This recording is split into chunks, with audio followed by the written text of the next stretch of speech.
Leaving my American ড্রিমের নতুন আরেকটা ব্লগে আপনাদের সবাইকে স্বাগত। জুনের প্রায় মাঝামাঝি, যদিও গরমটা বেশ ভালো রকমই পড়েছে, কিন্তু মাঝে মধ্যে কিন্তু এক পশলা করে বৃষ্টি হয়ে এই গাছগুলোকে যেন নতুন প্রাণ দিচ্ছে। 4খানা শসা তুলে নিয়ে গেলাম, এদের অন্তত দুদিন লাগবে। বৃষ্টির জল পাচ্ছে না পর্যাপ্ত পরিমাণে।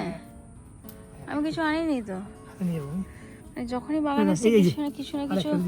হ্যাঁ, আর আপনাদেরকে হারভেস্ট তো দেখানো হয়নি। অবশ্য আমি ফেসবুকে প্রচুর ব্লগ পোস্ট করেছি, ইউটিউবে পোস্ট করা হয়নি। তো গতকাল 3টে হারভেস্ট লাউ করার পরে এই 3টে আজকে আবার হয়েছে।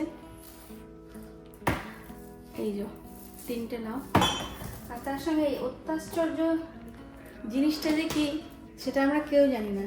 মানে দেখতে তরমুজের মতন, কিন্তু লাউ গাছে এটা হয়েছিল। তো লাউ যে এরকম স্ট্রাইপ হয়ে, এটা আমার কোনোদিনও জানা ছিল না। তো এটা হচ্ছে একটা রহস্য ভেজিটেবল, বুঝলেন? Mystery vegetable. এটা কাটলে এর ভেতরে তরমুজ পাবো না লাউ পাবো জানি না, এটাকে কেটে দেখতে হবে। গরমের ছুটির 15টা দিন তো কেটেই গেল, আর বাচ্চাদের কিন্তু সেরকমভাবেই কাটছে। মানে নতুনত্ব কিছু নেই, বাড়িতেই রয়েছে। রনু তো আজকাল বেশ সুন্দর একটা কাজ করছে, সেটা হচ্ছে যে নিজে একটা কমিক বুক তৈরি করা শিখেছে। ইন্সপিরেশন অবশ্যই দিদি, কারণ দিদিও এই বয়সটাতে কিন্তু ঠিক ওর মতনই বসে বসে এই ছোট ছোট আঁকতো। তবে ধৈর্য দেখুন, লিখছে আঁকছে দুটোই করছে। ওর নাকি সামার ব্রেকের এটাই নাকি এবার একটা বড় কাজ, ও একটা কমিক বুক নিজে তৈরি করবে। জানি না কি বানাচ্ছে, অবশ্যই পরবর্তীকালে যখন শেষ হবে একেবারেই আপনাদেরকে দেখাবো। আর এদিকে রিনিও কিন্তু আজকাল ভীষণ ব্যস্ত হয়ে পড়েছে। ও নিজে তো আর্ট শেখে, তার সঙ্গে কিন্তু ও বাচ্চাদেরও এবারে সামার ক্লাস দিচ্ছে। ও হ্যাঁ, আর্ট আর ক্রাফটের কিন্তু ক্লাস দিচ্ছে। এই নিয়ে ওর দ্বিতীয় ব্যাচ শুরু হয়েছে। গত সপ্তাহে কিন্তু 5 জন বাচ্চাকে অলরেডি শিখিয়ে ফেলেছে। এই সপ্তাহে আরও 5 জন বাচ্চা আসছে। অবশ্যই পুরোটাই কিন্তু পকেট মানি আর্নিং, আর তার সঙ্গে সামারটাকে একটু প্রোডাক্টিভ করার জন্য। তো দিদিমণি ক্লাস কেমন হচ্ছে? ভালো হচ্ছে। জাস্ট একটা জিনিস আমার ভালো লাগছে না, ক্লিন আপটা।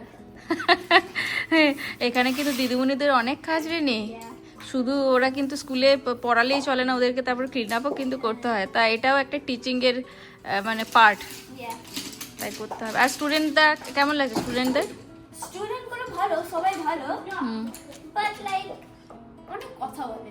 আই থিঙ্ক আমি কন্ট্রোল করতে পারি না। তোমাকে আরেকটু স্ট্রং হতে হবে বাবা, স্ট্রং হতে হবে, বুঝেছো? কিন্তু আজকে একটা জিনিস ভালো লাগলো, বাড়ির থেকে কিন্তু প্যারেন্টসরা বলে পাঠিয়েছিল যে ওখানে গিয়ে বেশি করবে না, কারণ আগের দিন ওই ছেলেটার নাম কি সাত্বিক?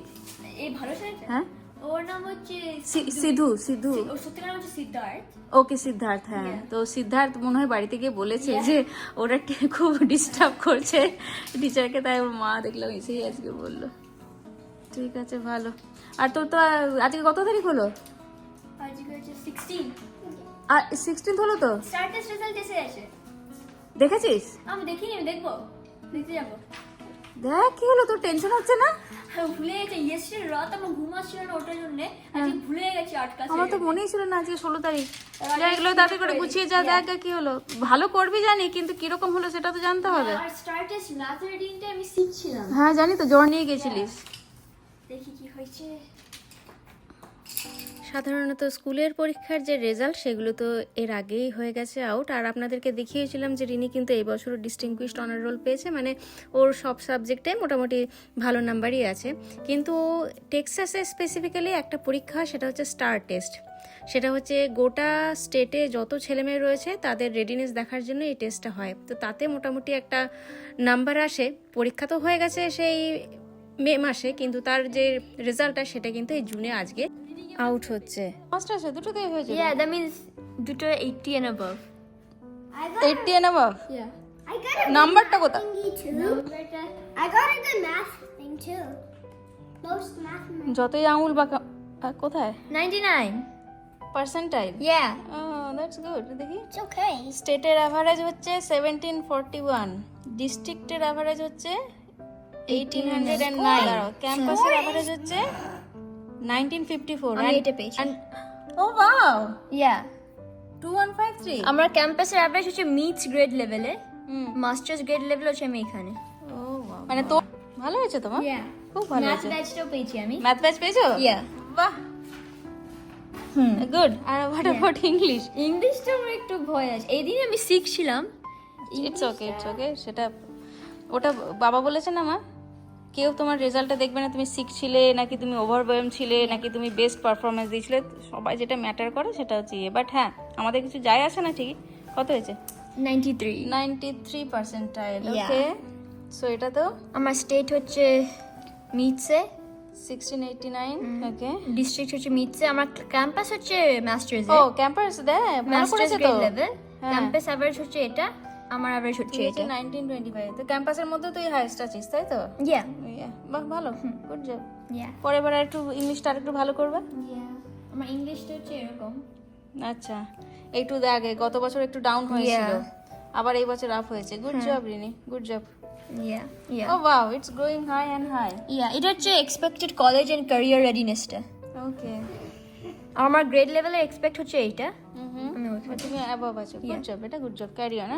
এন্ড ভাইটা দেখ, তিনি রেজাল্টটা মোটামুটি শুনলেন, ভালোই হয়েছে। আর এদিকে রনরও কিন্তু ক্লাস রেজাল্ট আগেই দিয়ে দেওয়া হয়েছিল, সেটাও আপনাদের সঙ্গে হয়তো শেয়ার করেছিলাম। সেও কিন্তু ম্যাথে খুব ভালো করছে। তবে রিসেন্ট ওর আরও একটা এক্সামের রেজাল্ট যেটা আমাদের কাছে বাড়িতে লেটার এসছে, সেটা হচ্ছে টেল পাস এক্সাম। টেল পাস মানে হচ্ছে টেক্সাসে ইংলিশ ল্যাঙ্গুয়েজ প্রফিসিয়েন্সির ওপর একটা অ্যাসেসমেন্ট হয়। তো সেখানে 4টে ক্যাটাগরি থাকে, রিডিং, রাইটিং, তার সঙ্গে স্পিকিং আর লিসেনিং। তো 4টেতে এই ছেলে আমার অ্যাডভান্সড হাই লেভেলেই রয়েছে, মানে এটাই হচ্ছে সর্বোচ্চ লেভেল।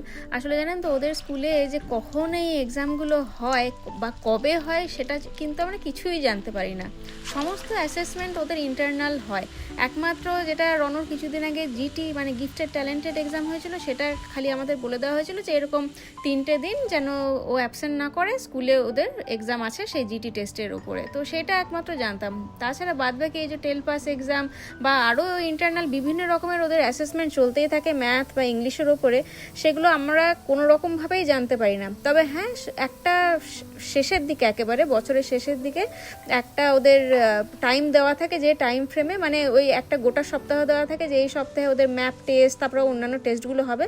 তো বাচ্চারা যেন ওই সপ্তাহে অ্যাবসেন্ট না করে, কিন্তু এমন নয় যে কোনো একটা নির্দিষ্ট দিন, সেটা সপ্তাহের যে কোনো দিনই হতে পারে। তো এইভাবেই আর কি কোনো রকম প্রিপারেশন ছাড়াই ওরা যায়, আর ইন্টারনাল অ্যাসেসমেন্টই হয়। কী যে করে সেটা ওরাই জানে। তো যাই হোক, বাগানে তো এখন লাউয়ের ছড়াছড়ি, তার সঙ্গে বাড়িতেও প্রত্যেক দিনই লাউ দিয়ে নতুন নতুন রেসিপি তৈরি হচ্ছে। তাই আজকে বানিয়ে নিলাম লাউয়ের কোফতা। যদিও প্রথমবারের জন্য লাউয়ের কোফতা বানালাম, এর আগে প্রচুর কোফতা বানিয়েছি কাঁচা কলা বা অন্যান্য কিছু, কিন্তু লাউয়ের এই প্রথমবার বানালাম। এই সময়গুলোতে খুব বাড়ির কথা মনে পড়ে জানেন, এই যখন এত এক্সট্রা লাউ হয়ে গেছে অথচ কাউকে দেওয়ার নেই, আর পাড়া প্রতিবেশীকে দেবো, তাদের বাড়িতেও আমার থেকেও হয়তো বেশি। তো যাই হোক, চলুন আজকের মতন তাহলে ছোট্ট ব্লগটা এখানেই শেষ করলাম। আপনাদের সবার সঙ্গে আবার দেখা হচ্ছে খুব তাড়াতাড়ি। ভালো থাকবেন।